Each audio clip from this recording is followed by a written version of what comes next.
Family audience మెచ్చే హీరోల్లో శోభన్ బాబు గారిని పెడితే ఏ రేంజ్ లో ఓట్లు పడతాయో మాస్ హీరోగా బాలయ్యకి అంతే ఓట్లు పడతాయి. అలాంటి వీళ్ళిద్దరి మధ్య 1984లో వచ్చిన బాక్స్ ఆఫీస్ క్లాష్ గురించి, వాటిలో ఎవరు విన్నర్లు అనేది ఇప్పుడు చూద్దాం. ముందుగా బాలకృష్ణ ఆ ఏడాది జనవరి 1న సాహసమే జీవితం అంటూ వస్తే, దానికి 13 రోజుల గ్యాప్ తో జనవరి 14న శోభన్ బాబు ఇద్దరు దొంగలు రావడం జరిగింది.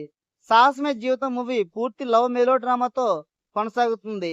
తన ప్రేమించిన అమ్మాయి కోసం హీరో ఎలా ఆమె తండ్రితో ఘర్షణ పడి నెగ్గాడన్నది ఎలా కొనసాగుతుంది. ఈ మూవీ పరాజయాన్ని చూసింది. ఇక ఇద్దరు దొంగలు సినిమా విషయానికి వస్తే, శోభన్ బాబు ఎనర్జెటిక్ యాక్టింగ్ ఆకట్టుకుంటుంది. సూపర్ స్టార్ కృష్ణ గారు కూడా ఇందులో హీరోగా నటించారు. కొన్ని పరిస్థితుల్లో అతను ఎలా తమని మించిన సంఘ విద్రోహుల ఆట కట్టించవలసి వచ్చింది అన్నది ఇలా వెళ్తుంది సినిమా. ఈ మూవీ బాక్సాఫీస్ వద్ద హిట్ గా నిలిచింది. ఇలా శోభన్ బాబు గారు ఈ క్లాస్ లో విన్నర్ గా నిలిచారు.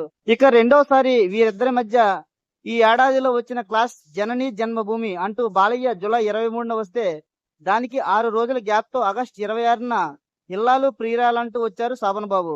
జనని జన్మభూమి మూవీలో తండ్రి స్వార్థానికి కొడుకు దేశభక్తికి మధ్య నడిచే కథలా దీన్ని మలిచారు డైరెక్టర్ కె విశ్వనాథ్ గారు.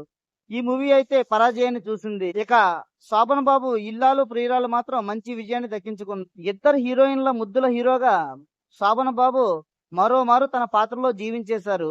సుహాసిని హీరోయిన్ కాగా, ఆమెను పెళ్లాడాలని హీరో అనుకోకుండా వేరే ఊళ్ళోకి వెళ్లి వేరే అమ్మాయి తన జీవితంలోకి ఆహ్వానించాల్సి రావడం, అటు తర్వాత ఎలాంటి పరిస్థితులు వీరి మధ్య చోటు చేసుకున్నాయన్నది ఇలా వెళ్తుంది సినిమా. మంచి అద్భుతమైన క్లైమాక్స్ ఇవ్వడంతో ఈ మూవీ బాక్స్ ఆఫీస్ వద్ద ఘన విజయాన్ని నమోదు చేసుకుంది. ఇలా 2 సార్లు శోభన్ బాబు గారే విజయం సాధించగా, మూడోసారి మాత్రం బాలయ్యదే పైచేయి అయింది. అభిమన్యుడు సినిమాతో శోభన్ బాబు 1984 సెప్టెంబర్ 7న వస్తే, మంగమ్మ గారి మనవడు సినిమాతో బాలకృష్ణ గారు కూడా అదే రోజున రావడం జరిగింది. అభిమన్యుడు మూవీలో శోభన్ బాబు దొంగ సాక్ష్యాలు చెప్పి డబ్బులు సంపాదించుకునే క్యారెక్టర్ లో నటించారు. ఈ మూవీ బాక్స్ ఆఫీస్ వద్ద మంచి కలెక్షన్లు రాబట్టి అబోవ్ యావరేజ్ గా నిలిచింది. అయితే మంగమ్మ గారి మనవడు మాత్రం బాక్స్ ఆఫీస్ వద్ద సునామీని సృష్టించింది. మరదల్ని ప్రేమించి వేరే అమ్మాయిని పెళ్లిడడానికి సిద్ధమయ్యే పాత్రలో హీరో బాలయ్య చూపించిన అభినయం, కోడి రామకృష్ణ గారు కథను ముందుకు నడిపిస్తున్న తీరు అద్భుతంగా ఆకట్టుకోగా, ఇది ఇండస్ట్రియల్ హిట్ గా నిలిచింది. సుహాసిని ఇందులో హీరోయిన్, భానుమతి గారు బాలయ్యకు బామగా నటించారు. ఇక 4వసారి శోభన్ బాబు వర్సెస్ బాలయ్య.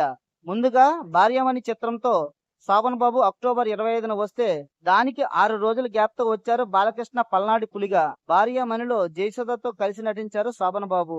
తన అవసరానికి అనుకోకుండా దొరికిన డబ్బుపై ఆశ కలిగిన హీరోకి అటు తర్వాత ఎలాంటి చిక్కులు ఎదురయ్యాయన్నది ఇలా ఆకట్టుకుంటుంది ఈ మూవీ. ఈ మూవీ అబోవ్ యావరేజ్ గా ఆకట్టుకుంది. అయితే బాలయ్య నటించిన పల్నాటి పులి మాత్రం పరాజయాన్ని చూసింది. ఇందులో పేదవాడైన హీరో ధనవంతురాల్ని ప్రేమించడం, మరో పక్క ఆకట్టుకునే తల్లి సెంటిమెంట్ ఇలా వెళ్తుంది. మొత్తంగా ఈ క్లాస్ లో శోభన్ బాబే పైచేయి సాధించారని చెప్పొచ్చు. ఇక వీళ్ళిద్దరి మధ్య వచ్చిన చివరి క్లాస్ గనక చూస్తే, కథానాయకుడు మూవీతో డిసెంబర్ 14న బాలకృష్ణ రాగా, సంపూర్ణ ప్రేమాయణంతో శోభన్ బాబు గారు రావడం జరిగింది. కథానాయకుడు మూవీలో శారదాకి తమ్ముడిగా చట్టాన్ని అధిగమించే గూండాల అంతు చూసే మాస్ యువకుడిగా బాలయ్య విశేషంగా నటన కనబర్చారు.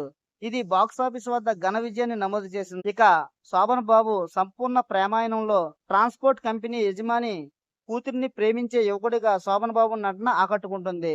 తర్వాత అతను ఎలాంటి పరిస్థితులను జయించాల్సి వచ్చింది అన్నది చక్కటి లవ్ స్టోరీగా దీన్ని తీసుకెళ్లారు. అయితే బాక్స్ ఆఫీస్ వద్ద మాత్రం ఇది విజయాన్ని అందుకోలేక యావరేజ్ గా నడిచింది. దీంతో ఈ చివరి క్లాస్ లో బాలయ్య విన్నర్ గా నిలిచారు.